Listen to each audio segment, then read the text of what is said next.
Hi, my name is Sinan. I'm from grade 8. In Project Suit, we are learning a lot of interesting and interactive project. After learning the basic theories of programming language, we finished our first project of drawing shapes where we can develop 2D and 3D animations. After this, our next project is drawing Indian flag with the help of Python programming language. Hi, I'm Ramla Barros. I'm handling computer science at Floreat International Senior Secondary School.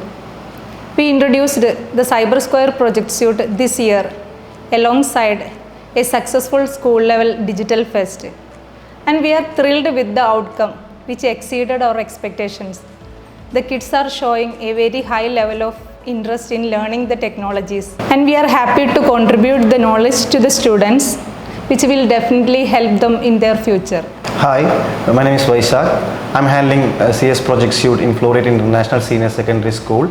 As ma'am mentioned before, we introduced CS Project Suite this year, and the response from the students is especially from the lower sessions are really making us very happy, and it will definitely help them in their future to participate in different kinds of competitions, expos, exhibitions. It's in national and international level, which definitely help them there in the future. And like the parents, we are also dreaming about their bright future. Thank you.